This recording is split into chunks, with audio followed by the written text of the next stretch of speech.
Today we're talking about not holding the runner on at first base.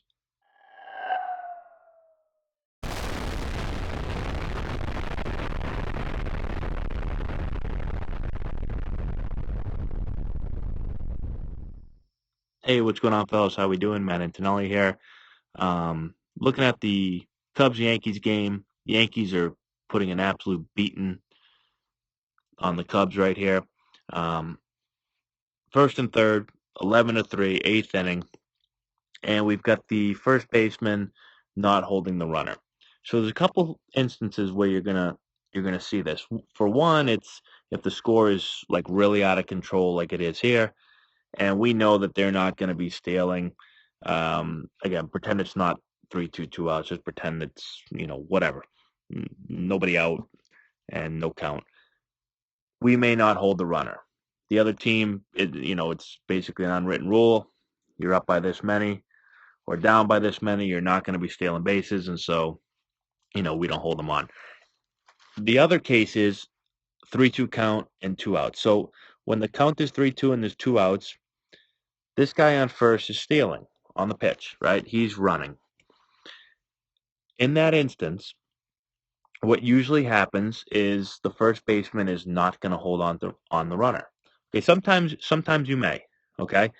Um, but most times you're not going to because you know he's running. So what you do is you tell first of all you tell the pitcher, you say, "Hey, I'm playing behind here," just so he knows, so he doesn't pick over.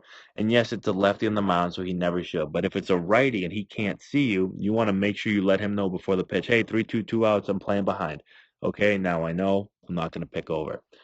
Once you get behind, what you'll typically see is you'll see the runner play kind of or you'll see the first baseman kind of play off the runner's hip where he's close enough that if he wanted to, he could get back here and pick the runner off. So the runner's not going to get a huge lead.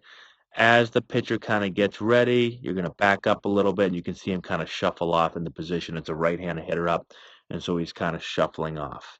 Okay. What you don't want to do is play way, way back here so the runner can just keep getting off, getting off, getting off, and then going. Again, an 11-3 game, it doesn't really matter. But if this was a closer game, then you'd want to be somewhere right around here to make sure he doesn't just continue to get off. So this is allowing us as a first baseman to cover much, much more ground. You can see where he gets to right here when the ball's being delivered, right? Versus if he's holding and now the pitcher pitches, he's going to shuffle off the bag. He's going to only be here. So he's going to be much more shallow and towards the plate. So his range is going to be affected. He's also not going to be able to get off the bag as much. So, um, when there's a man on first base, a ball, let's just say a ball that's hit past the first baseman, especially down the line, could score the runner if it gets all the way down the line right into the corner.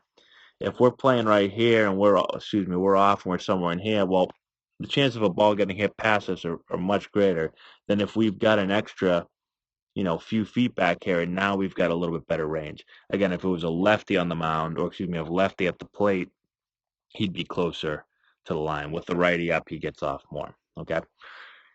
The other um, instance where maybe you won't hold the runner on, even if it isn't 3-2, 2 outs, or if the score is not way out of whack like this, is if it's a really, really slow runner and we know there's no way that he's going to steal. Okay.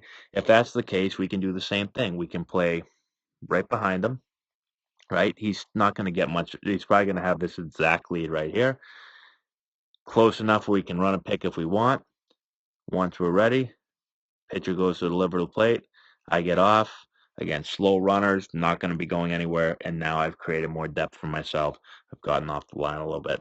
And I'm going to create a much bigger area where I can get the balls. Okay. So those are the times that we're going to really make sure that we're, playing behind the runner where we're not going to hold. Other than that, most instances, again, you're going to be holding the runner on. There might be special situations here and there that you may not. And these are, most of the times when you would be in one of those situations where you're not going to hold the runner on. So let me know if you have any questions in the comment section below. Um, I'll try to help you guys out. Please subscribe to the channel if you haven't already. Give the video a thumbs up. I really appreciate that. Share it with all your friends. Check out our Instagram page, AntonelliBaseball.com. Excuse me, Antonelli Baseball. And our Twitter feed, MattAntonelli9. We're posting videos all the time for you guys. Also, check out the description box below where I have a bunch of links to books I've been reading and also training tools that we use with our guys. Check out our website, AntonelliBaseball.com, to find out more info on our teams and also how to work with us.